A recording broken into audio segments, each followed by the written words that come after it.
जय जय श्री राधे। आप सभी का एक चर्चा के चैनल पर बहुत बहुत स्वागत है। आज का विषय है पुरुषार्थ और कृपा। पुरुषार्थ यानी कर्म, कृपा यानी ईश्वर की करुणा। हम लोग जो भी कर्म करते हैं उसके संयुक्त, उसके साथ यदि ईश्वर की कृपा नहीं जुड़ती है तो वह कर्म व्यर्थ हो जाता है। वह पुरुषार्थ व्यर्थ है जब तक कृपा का द्वार ना खुले।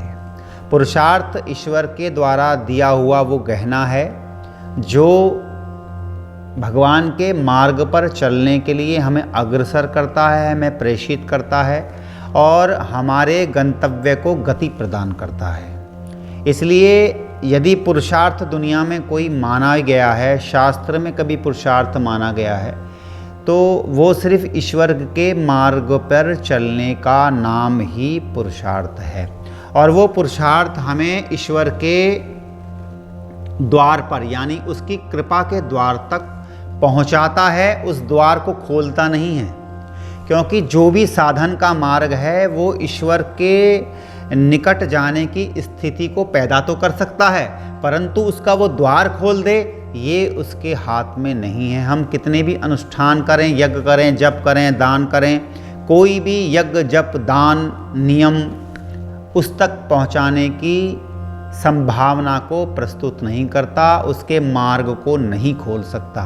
स्वयं ईश्वर ही जब उस पुरुषार्थ को देखते हैं तब उनकी बनाई हुई या उनके साथ जो संयुक्त माया है वही महामाया का रूप धारण करके उस द्वार को खोलती है। जब वह यह देख लेती है कि वास्तविकता में इस याचक की, इस साधक की वास्तविक भूख है, यथार्थ में इसकी आवश्यकता है ईश्वर का दर्शन, परमात्मा से इस जीवात्मा का संयुक्त होना, तब उसके बाद वो दरवाज़ा खोलती है। माया को सभी लोग कहते हैं कि माया है, माया है। क्या हमारे अंदर इतनी शक्ति है कि हम उस माया को जीत सकते हैं? माया मायापति की बनाई हुई है, माया मायापति के तुल्य है, इसको जीतना असंभव है। हाँ, जब वो देखती है कि ये जीव ईश्वर के निकट आने के प्रयास में है, उसकी तरफ बढ़ रहा है, तब वही माया, महामाया, जगत जननी का रूप धारण करती है और ईश्वर की कृपा के मार्ग को, जो भी कंकड़ पत्थर हैं, जो भी उस मार्ग को अवरुद्ध करने के लिए तटस्थ हैं, रुके हुए हैं, उसको रोकते हैं, उस कंकड़ पत्थर को, मार्ग को साफ करके उस दरवाजे को खोल देती है। कृपा का मार्ग खुलता है तो पुरुषार्थ का मार्ग बंद हो जाता है। यानी कि पुरुषार्थ में भी हमें कहीं ना कहीं सूक्ष्म अहंकार रहता ही है और रहने वाला ही है। इसमें कोई सोचे कि मैं अहंकार को ख़त्म कर दूं, तो साफ कर दूं कि जितने भी विकार इंसान के जीवन में प्रदान किए गए हैं वह प्रकृति प्रदत्त हैं, वह कभी नष्ट नहीं हो सकते। कहीं ना कहीं अंश मात्र दबे हुए, छुपे हुए उसके शरीर में, उसके आत्मा के साथ विद्यमान रहने ही वाले हैं।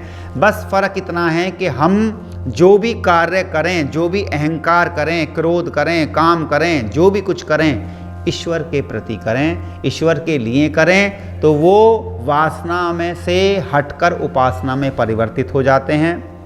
जब पुरुषार्थ ईश्वर के गेट पर पहुंचा देता है तब महामाया जगत जननी उस द्वार को खोलती है और कृपा के मार्ग को खोलकर आगे बढ़ा देती है, यानी उस लकीर को पार करा देती है जहां पर उसकी कृपा का अनुभव होना शुरू होता है।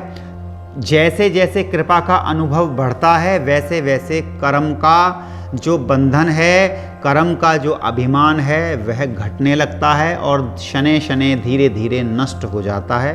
पुरुषार्थ बिना कृपा के मार्ग के व्यर्थ जाता है। यदि हम पुरुषार्थ ही ना करें और ईश्वर के इंतज़ार में बैठे रहें, या तो फिर इतना समर्पण हो कि जैसे वो सुलाए वैसे सो जाएं, जैसे वो उठाए वैसे उठ जाएं, जैसे वो खिलाए वैसे खा लें, कोई पीट दे तो कोई फ़र्क नहीं, कोई ले जाए तो फ़र्क नहीं, कोई मार के डाल दे तो कोई फ़र्क नहीं। या तो इस स्थिति की सहजता का, समर्पण का भाव अपनी चरम सीमा पे हो, तब पुरुषार्थ भी नहीं करना होगा। लेकिन यदि हम इस तरह की चरम सीमा पर नहीं हैं तो पुरुषार्थ की घनिष्ठ आवश्यकता है, ज़रूरत है। पुरुषार्थ ही कृपा के मार्ग तक पहुंचने का एक ऐसा साधन है जो हमें करना ही पड़ेगा।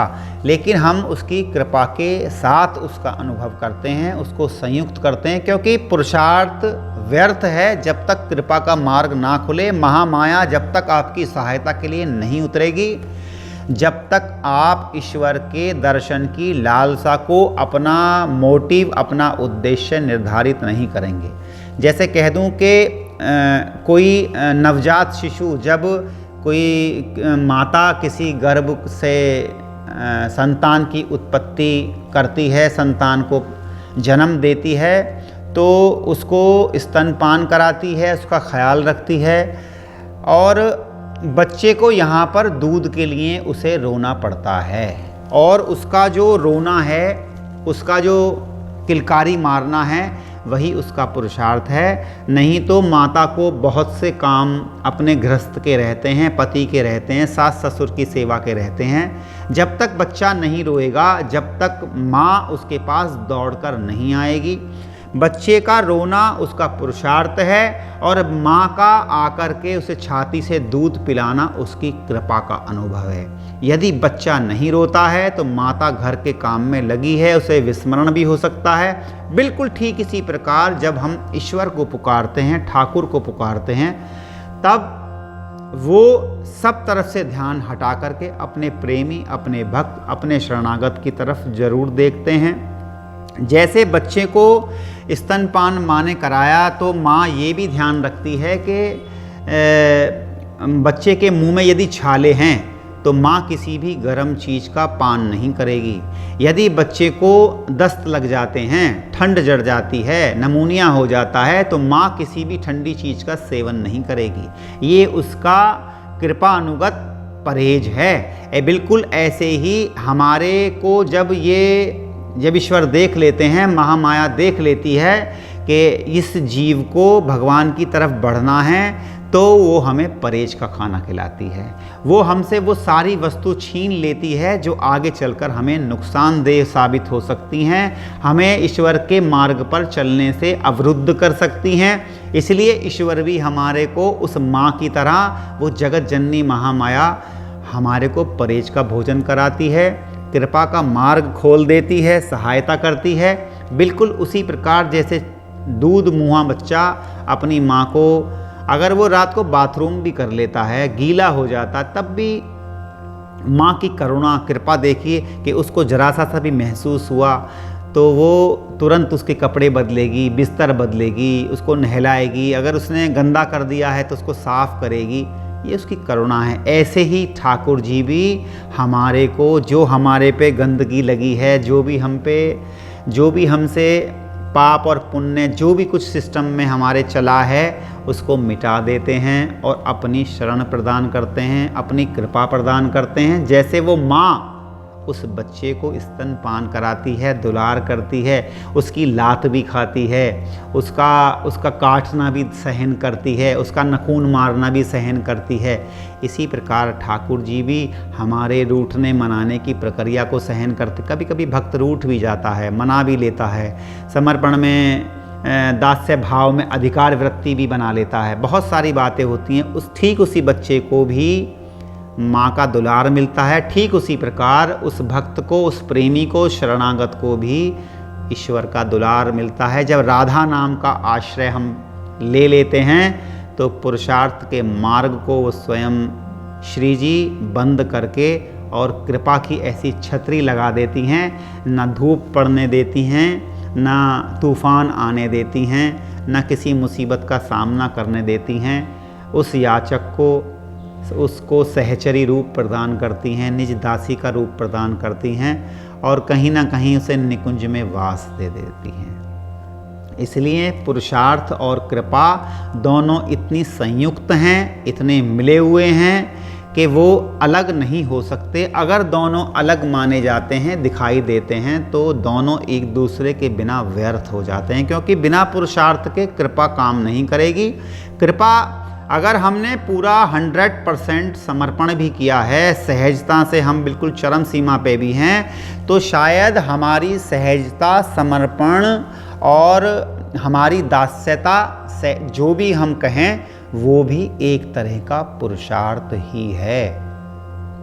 फर्क इतना है कि हम साधन के मार्ग से हैं कि हम शरणागत के, हम समर्पण के मार्ग से हैं, लेकिन दोनों कहीं ना कहीं साधन जरूर हैं। और उसी पर जब कृपा की छतरी लगती है तो हमारी बात बन जाती है, और इसी जन्म में हम इस पुरुषार्थ को करके इसी जन्म में हम ठाकुर जी की शरणागति, उनके निभृत निकुंज में वास अनंत सहचरियों के साथ पा सकते हैं। इन्हीं शब्दों के साथ मैं आपसे विदा लेता हूँ। सब अंग गुणहीन हो ता कछु जतन न कोय, एक लाडली कृपा ते, जो कछु होए सो होए। जय जय श्री राधे।